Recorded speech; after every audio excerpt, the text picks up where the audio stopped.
അസ്സലാമു അലൈക്കും വറഹമത്തുള്ള. എന്തൊക്കെയുണ്ട് വിശേഷങ്ങൾ? സുഖല്ലേ? എല്ലാവരും നന്നായി വീട്ടിൽ നിന്നും ഉഷാറായിട്ട് പഠിക്കുന്നുണ്ടെന്ന് വിചാരിക്കുന്നു. അപ്പോൾ ഇൻഷാ അല്ലാഹ് നമ്മൾ കഴിഞ്ഞ ക്ലാസ്സിൽ നമ്മൾ പറഞ്ഞിരുന്നത് സലാത്തുൽ തത്തവ്വ, അതായത് സുന്നത്ത് നമസ്കാരങ്ങളെക്കുറിച്ചായിരുന്നു.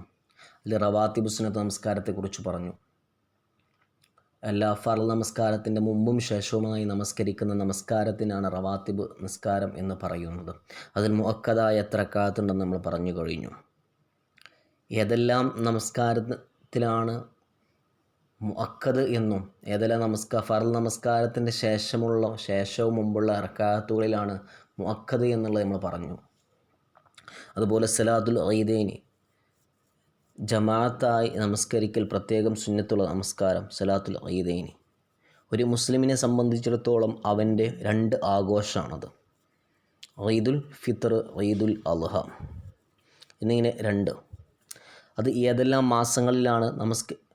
മാസങ്ങളിലാണ് നമ്മളിലേക്ക് വരുന്നതെല്ലാമെന്ന് നമ്മൾ പറഞ്ഞു കഴിഞ്ഞു. നമ്മൾ സുബഹി അതുപോലെ ആ നമസ്കാരത്തിൻ്റെ പ്രത്യേകത, മറ്റുള്ള നമസ്കാരങ്ങളിൽ നിന്നും വ്യത്യസ്തമായ ഒരു നമസ്കാരം.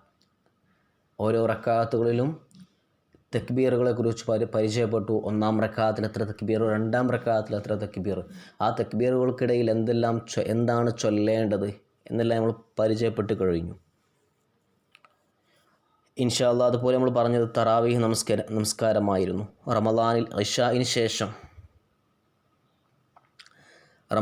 ഇശായിന് ശേഷം ഫജ്റിന് മുമ്പായി 2 റക്അത്തുകളായി നമസ്കരിക്കുന്നു.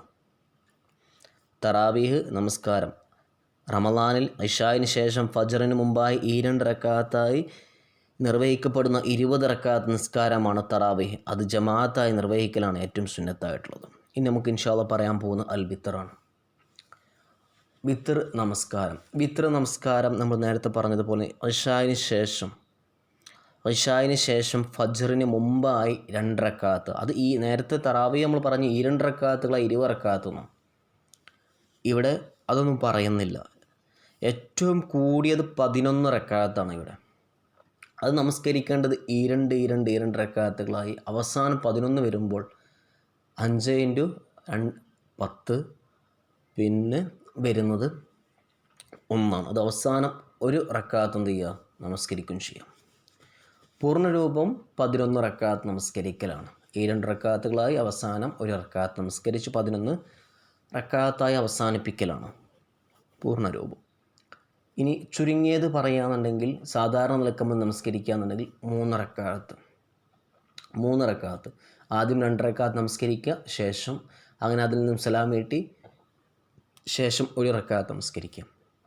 ഏറ്റവും ചുരുങ്ങിയത് 1 റക്അത്ത് നമസ്കാരമാണ്. 1 റക്അത്ത് നമസ്കാരമാണ്. ഇനി പാഠഭാഗം നോക്കും. Page number 21.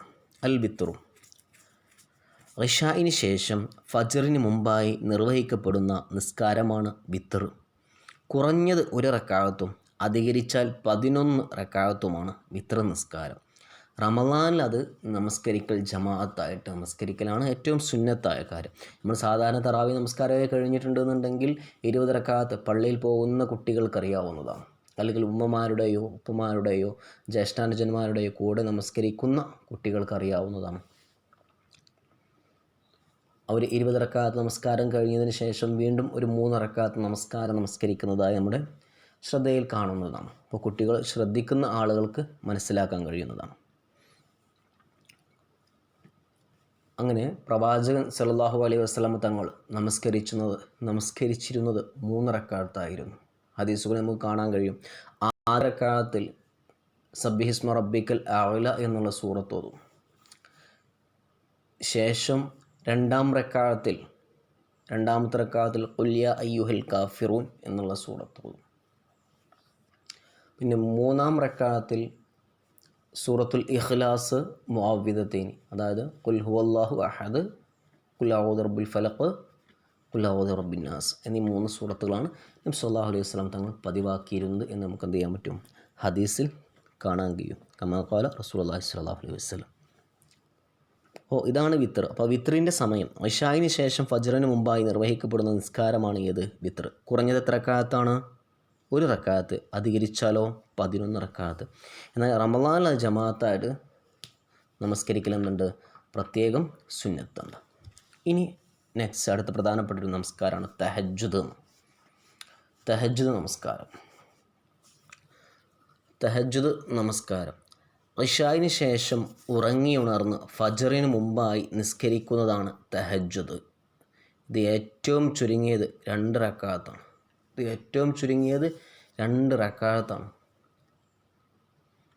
ഒരിക്കൽ നബി സല്ലല്ലാഹു അലൈഹി വസല്ലം തങ്ങളിങ്ങനെ വിരിപ്പിൽ ഉറങ്ങുന്ന സമയത്ത് അവിടുന്ന് നബി സ്വല്ലല്ലാഹു അലൈഹി വസല്ലമയുടെ വഹിയൊക്കെ കിട്ടി ആ സമയത്ത് ഇങ്ങനെ ഉറങ്ങുന്ന സമയത്ത് നബിയോട് പറയുണ്ടായി, നബിയെ താങ്കൾ എന്ത് വേണം, പകുതിയെങ്കിലും രാത്രിയുടെ പകുതിയെങ്കിലും നമസ്കരിക്കുക, അല്ലെങ്കിൽ കുറച്ച് നേരം അവിൻഖുസ് മിൻഹു ഖലീലാണ്, അല്ലെങ്കിൽ എന്ത് ചെയ്യുക, കുറച്ച് നേരമെങ്കിലും നിങ്ങൾ എന്ത് ചെയ്യുക, ഒന്നല്ലെങ്കിൽ നിസ്ഫ് നിങ്ങൾ നമസ്കരിക്കുക, അല്ലെങ്കിൽ നിങ്ങൾ എന്ത് ചെയ്യുക, അതെന്തിനാ, നിങ്ങൾക്ക് പ്രബോധനം ചെയ്യുന്ന സമയത്ത് നിങ്ങൾക്കൊരു ഉറച്ച നാവിനൊരു നമുക്ക് എന്തും ധൈര്യത്തോടെ പറയാനും നല്ല ഉറച്ച് നിൽക്കാനുമുള്ള എന്ത് ചെയ്യും, ഒരു കരുത്തുണ്ടാവും. അതിന് വേണ്ടിയിട്ട് എന്ത് ചെയ്യണം, നിങ്ങൾ തഹജ്ജുദ് നമസ്കരിക്കുക എന്നൊക്കെ ഹദീസുകളിൽ നമുക്ക് കാണാൻ കഴിയും. അപ്പോൾ നമ്മളെല്ലാവരും തഹജ്ജുദ് പതിവാക്കൽ പ്രത്യേകം സുന്നത്തുള്ള കാര്യമാണ്. പ്രവാചകൻ സല്ലല്ലാഹു അലൈഹി വസല്ലമയുടെ കാലത്ത് ഒരിക്കൽ പ്രവാചകൻ നബി സല്ലല്ലാഹു അലൈഹി വസല്ലമ തങ്ങൾ നമുക്കൊക്കെ അറിയാവുന്നതാണ്, ഖിയാമത്ത് നാളിൽ എല്ലാവരും ഇങ്ങനെ ആ വെയിൽ ഒരു ചാണകലെ സൂര്യൻ നിൽക്കുന്ന സമയത്ത് എല്ലാവരും ഹിസാബ് അവിടെ ഒരു ചോദ്യം നടന്നു കിട്ടിയില്ലെങ്കിൽ ഇവിടെ നിന്ന് രക്ഷപ്പെടാമായിരുന്നു എന്ന് വിചാരിച്ചിങ്ങനെ എല്ലാവരും ഇങ്ങനെ കാത്തു നിൽക്കുക. ചില ആളുകൾ നമ്മൾ പറയുകയുണ്ടായി, ഞെരിയാണി വരെ വിയർപ്പിൽ കുളിച്ചിട്ടുണ്ടായിരിക്കും, ചില ആളുകൾ മുട്ട് വരെ കുളിച്ചിട്ടുണ്ടാവും, ചിലർ അര വരെ, ചില കഴുത്ത്, ചിലർ മുഴുവനായിട്ട് മുങ്ങിയിരിക്കുകയായിരിക്കും. അങ്ങനെയൊക്കെ ഇരിക്കുന്ന സാഹചര്യത്തിൽ നബി സല്ലല്ലാഹു അലൈഹി വസല്ലം ഓരോ ആളുകളും ഓരോ പ്രവാചകൻ നബി തൊട്ട് ഓരോ നബിമാരുടെയും അടുക്കൽ ഇങ്ങനെ പോയിട്ട് ഈ ഹിസാബ് ഒന്ന് പെട്ടെന്ന് തുടങ്ങിക്കിട്ടിയെങ്കിൽ എത്ര നന്നായിരുന്നേനെ എന്നിങ്ങനെ പറഞ്ഞുകൊണ്ടിരിക്കുന്ന സമയത്തും അങ്ങനെ അവസാനം പ്രവാചകൻ്റെ അടുത്ത് പോവുകയും പ്രവാചകൻ അർശിൻ്റെ താഴെ സുജൂദിലായി കിടക്കുകയും അവിടെ നിന്ന് പ്രാർത്ഥിക്കുകയും ഹിസാബ് പെട്ടെന്ന് തുടങ്ങിക്കിട്ടാൻ. ആ സമയത്ത് അല്ലാഹു സുബ്ഹാനഹു വ തആല ഒരു ഹിസാബും കൂടാതെ ഒരു ചോദ്യം ചെയ്യലോ ഒന്നുമില്ലാതെ നേരെ സ്വർഗത്തിലേക്ക് പറഞ്ഞയക്കുന്ന ഒരു വിഭാഗം ആളുകളുണ്ട്. ആരെന്നറിയണ്ടേ? അവർ വിരിപ്പിനെ വിടിഞ്ഞ്, അതായത് നമ്മളൊക്കെ കിടക്കുന്ന ബെഡ്ഷീറ്റ് അല്ലേ, ബെഡ് അല്ലെങ്കിൽ പായ, അതിലൊന്നും കിടക്കാതെ ഒരുപാട് നേരം ഈ നമസ്കാരം. എപ്പോഴാണ് ഈ നമസ്കാരത്തിൻ്റെ സമയം നോക്കൂ. തഹജ്ജുദ് ഇശാഇന് ശേഷം ഉറങ്ങിയുണർന്ന് ഫജറിന് മുമ്പായി നിസ്കരിക്കുന്നതാണ് തഹജ്ജുദ്. ഇത് ഏറ്റവും ചുരുങ്ങിയത് 2 റക്അത്ത് നമസ്കാരമാണ്. ആ 2 റക്അത്ത് എല്ലാവരും ഉറങ്ങിക്കിടക്കുന്ന സമയത്ത് ശാന്തമായ ആ സമയത്ത് അർദ്ധരാത്രി അല്ലേ, ഇശാ നമസ്കരിച്ച് ഉറങ്ങണട്ടോ. ഇശാ കുറേ നേരം ഉറങ്ങി, ഇശാ നമസ്കരിക്കാതെ നേരം വെളുക്കോളം ഒരു സുബഹിനെ തൊട്ട് വരെ ഉറങ്ങി. അങ്ങനെ ഉറങ്ങിയത് കൊണ്ട് തഹജ്ജുദ് ആവില്ല, ഇശാ നമസ്കരിച്ച് ഉറങ്ങി ഉണരണം. ഓക്കെ, ഇശാ നമസ്കരിച്ച് ഉറങ്ങി ഉണർന്നാൽ മാത്രമേ തഹജ്ജുദിനുള്ള സമയം നിങ്ങൾക്ക് സ്റ്റാർട്ട് ചെയ്യുള്ളൂ. അത് ഏത് വരെ ഉണ്ട്? സുബഹി ബാങ്ക് കൊടുക്കുന്നത് വരെ നിങ്ങൾക്കുന്നുണ്ട്. ആ സമയം തഹജ്ജുദിൻ്റെ സമയം നിങ്ങൾക്ക് മുന്നിൽ ഓപ്പണാണ്. ആ സമയത്ത് ആരെങ്കിലും നമസ്കരിക്കാനില്ല, ഒരാളല്ല, ആരെങ്കിലും നമസ്കരിക്കുകയാണെന്നുണ്ടെങ്കിൽ നിങ്ങൾക്ക് കിട്ടാൻ പോകുന്ന പ്രതിഫലം നാളെ മരണപ്പെട്ട് കഴിഞ്ഞാൽ ഹിസാബില്ലാതെ അള്ളാഹുവിൻ്റെ തൗഫീഖോട് കൂടി എവിടെ പ്രവേശിക്കാൻ കഴിയും? സ്വർഗത്തിൽ പ്രവേശിക്കാൻ നിങ്ങൾക്ക് കിട്ടും. അതാണ് തഹജ്ജുദ് നമസ്കാരം കൊണ്ട് ഒരുപാട് മഹത്വങ്ങൾ നമുക്ക് കിട്ടാൻ പോകുന്നുണ്ട്. ആ സമയത്ത് പ്രാർത്ഥിക്കുന്ന പ്രാർത്ഥനകൾക്ക് വളരെയധികം ഉത്തരം. അപ്പോൾ ചില ആളുകൾക്ക് പറയാറുണ്ടല്ലേ, ഞാൻ എത്ര പോലും പ്രാർത്ഥിച്ച് എൻ്റെ പ്രാർത്ഥന പടച്ചോൻ സ്വീകരിക്കാറേ ഇല്ല. അങ്ങനെ ഒരിക്കലും നിങ്ങൾ പറയണ്ട. ഇന്ന് നിങ്ങളുടെ പ്രാർത്ഥന സ്വീകരിച്ചില്ല, അത് വേറൊരു കാര്യത്തിന് ആ പ്രാർത്ഥന അല്ലാഹു സുബ്ഹാനഹു വ തആല മാറ്റി വെച്ചിട്ടുണ്ടോ?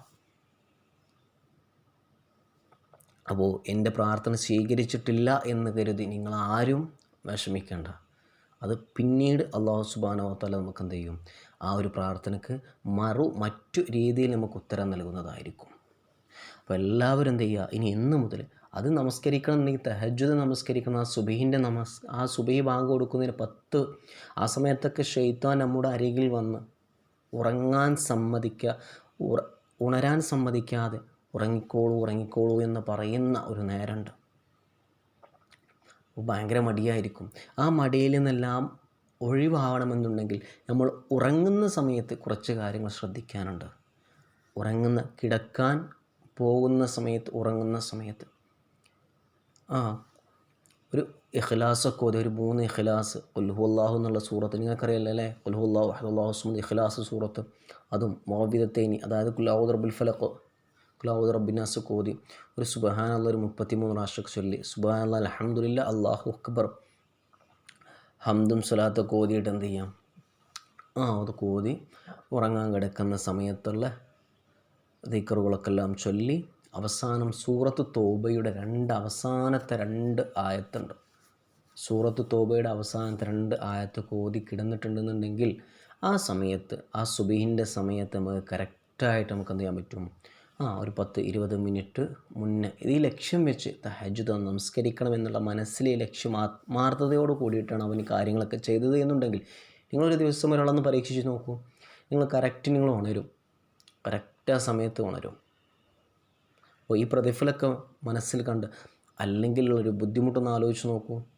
നാളെ മഹ്ശർ നമുക്കെല്ലാവർക്കും അറിയാം, ഏതൊരു മനുഷ്യനും, അത് എല്ലാ മതങ്ങളും അംഗീകരിക്കുന്നതാണ്, ഒരു മതവും അംഗീകരിക്കാത്തതില്ല. ഏത് ഖിയാമത്ത് നാൾ സംഭവിക്കും, ഈ ലോകത്തിനൊരു അവസാന നാളുണ്ടെന്ന് വിശ്വസിക്കുന്നതിൽ എല്ലാ മതവും വിശ്വസിക്കുന്നതാണ്. ഒരു മതത്തിനും എതിർപ്പില്ല. അപ്പോൾ എല്ലാവർക്കും അറിയാം, നശിക്കും, ഒരു കാലത്തെയും ലോകം നശിക്കും എന്നുള്ളത് എല്ലാവരും വിശ്വസിക്കുന്നുണ്ട്.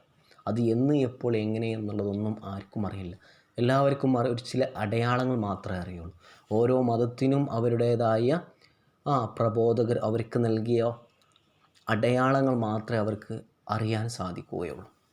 അപ്പോൾ അതുകൊണ്ട് അങ്ങനെ മരണപ്പെട്ട് കഴിഞ്ഞാൽ നമ്മൾ വിശ്വാസികളായ മുസ്ലിങ്ങൾ, നമ്മൾക്കറിയാം നമ്മുടെ ആചാരം, നമ്മൾ വിശ്വസിക്കുന്നത് മരണപ്പെട്ട് കഴിഞ്ഞാൽ ഖബറുണ്ട്, ആ ഖബറിൽ ചോദ്യം ചെയ്യലുണ്ട്, അവിടുന്ന് മഹ്ശറ എന്ന വൻസഭയുണ്ട്, ആ മഹ്ശറയിൽ നന്മ തിന്മകൾ തൂക്കം ചെയ്യുന്ന ഒരു ഹിസാബ് എന്ന് പറയുന്ന ഒരു വൻസഭ വരാനിരിക്കുന്നുണ്ട് എന്നെല്ലാം നമുക്കറിയാവുന്നതാണ്.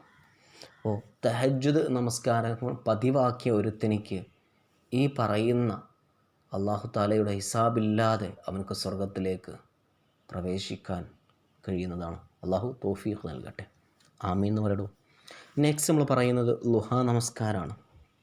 ളുഹാ നമസ്കാരം അത് എപ്പോഴാണ്? അത് രാത്രിയൊന്നുമല്ല കേട്ടോ. ളുഹാ നമസ്കാരം സൂര്യൻ ഉദിച്ചുയർന്നത് മുതൽ ഉച്ചവരെ നിർവഹിക്കാവുന്ന നിസ്കാരമാണ് ളുഹാ. കുറഞ്ഞത് 2 റക്അത്തും അധികരിച്ചാൽ 8 റക്അത്തുമാണ് ളുഹാ നിസ്കാരം. അപ്പോൾ ചുരുങ്ങിയത് 2 റക്അത്ത് നമ്മുടെ വീട്ടിലുള്ള ഉമ്മമാരോടും ഉപ്പമാരോടൊക്കെ ഇനി നിങ്ങൾ വേണം നമസ്കരിക്കാൻ വേണ്ടി പറയേണ്ടത്. വളരെയധികം മഹത്വമുള്ള ഒരു നമസ്കാരമാണ് ളുഹാ നിസ്കാരം എന്ന് പറയുന്നത്. ഖബറിലെ വെളിച്ചം കിട്ടാൻ നമുക്ക്, ഖബറിൽ ഇരുട്ടാണല്ലോ അല്ലേ, ഒരു ഇരുട്ട് നമുക്കറിയാം. ആ ഖബറിൽ കല്ലുകളെല്ലാം വെച്ച് മൂടിക്കഴിഞ്ഞിട്ടുണ്ടെന്നുണ്ടെങ്കിൽ ഖബറിലെ അവസ്ഥ, നമ്മളതിൽ ബൾബ് ഫിറ്റ് ചെയ്യുന്നുണ്ടോ ഖബറിൽ കൊണ്ടുപോയിട്ട്?